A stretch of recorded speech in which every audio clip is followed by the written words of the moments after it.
Grand format aujourd'hui, nous sommes à quelques kilomètres du Champ du Feu dans la vallée de la Bruche. On est avec Thomas Pfeiffer, spécialiste du loup en Alsace bien connu, et Frédéric Preissmann, vous êtes technicien forestier et Frédéric, vous nous avez amené devant un piège photographique. Vous avez pu photographier le loup. Oui, donc effectivement, au printemps, au mois de mai, le loup il a été pris à 2 reprises en photo sur le massif du Champ du Feu. Il y a entre 20 et 30 pièges qui sont dédiés au suivi du loup. Alors Thomas Pfeiffer, êtes-vous étonné de voir le loup ici dans ce coin de forêt? Alors, pas du tout. La vallée de la Bruche, pour moi, c'est le massif où le loup peut avoir sa présence et pourquoi pas en meute. Il y a le garde, j'allais dire manger, il y a la forêt, il a la couverture, il y a tout ce qu'il faut pour lui. Donc il peut s'installer durablement dans ce massif si tout se passe bien. Alors vous savez très bien, dans l'esprit populaire, on a toujours peur du loup. Que se passe-t-il si on croise le loup ici dans la vallée de la Bruche? À force de le chercher, de le traquer, j'ai compris qu'en fait le loup, il viendra à vous s'il vient à vous. C'est un animal tellement discret, mais qui peut en pleine journée aussi parfois se déplacer sur les grands chemins comme ici. Et ça peut être surprenant, mais vous allez le voir peut-être 10 secondes, grand maximum 1 minute, et puis il va se détourner sans courir, sans prendre ses jambes à son cou. C'est la marque du prédateur. Il est curieux, il est prudent, il est méfiant, mais il ne vous attaquera pas car il a peur de l'animal vertical que nous représentons. Il a peur de l'homme. Frédéric Preissmann, on est devant ce piège photographique, piège à loup. Comment ça se passe? Comment ça fonctionne concrètement en fait? Donc c'est des appareils photo en fait, hein. Voilà, donc celui-ci c'est un appareil photo à flash. Donc quand il fait jour, il ne flash pas. Par contre la nuit, il fait des flashs pour avoir des photos de qualité. Donc dès que quelque chose passe devant ou dès qu'il détecte une source de chaleur, il se déclenche. Et nous, on passe à peu près tous les mois pour vérifier ces pièges et voir les photos qui ont été prises. Comment ça se passe la cohabitation entre le loup et le lynx, Frédéric, sur ce territoire de la Bruche? Alors malheureusement, des lynx dans le massif vosgien, il y en a très très peu, hein. Suite aux réintroductions des années 80, il en reste vraiment très peu.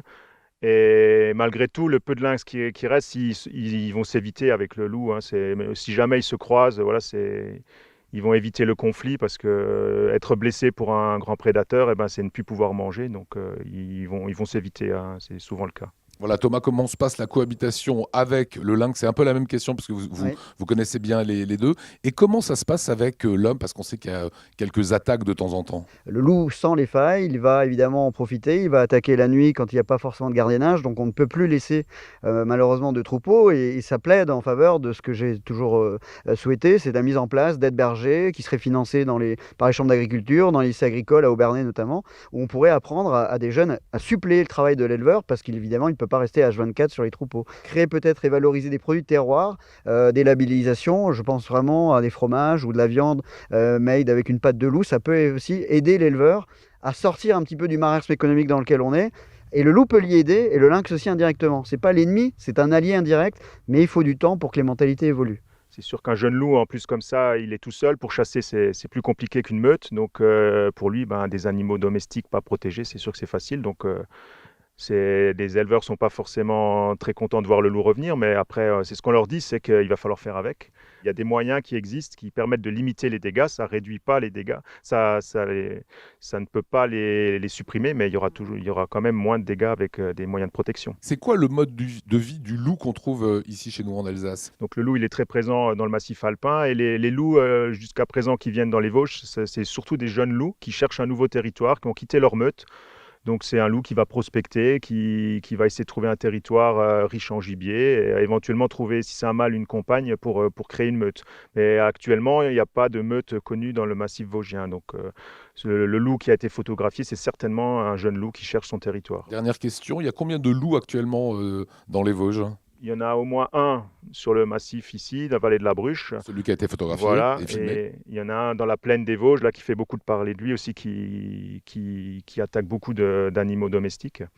Mais entre deux, voire peut-être 3 loups, on ne sait pas vraiment, hein. Mais nous avons aussi un transit de loups polonais via l'Allemagne, qui fait que le loup italien et le loup polonais vont se rencontrer dans le quart nord-est, dans les Ardennes belges, c'est déjà fait, et pourquoi pas donc dans le massif vosgien, qui a tout pour Il n'y en aurait séduire. que 2 actuellement ici en Alsace. Ouais, c'est ça, 2, voire 3. Il y en a aussi un là, qui revient du côté des Hauts-de-Vosges parce que ça bouge de Fougerolles et Haute-Saône. Voilà, le loup va être là, il va falloir vivre avec. C'est pas évident pour les éleveurs.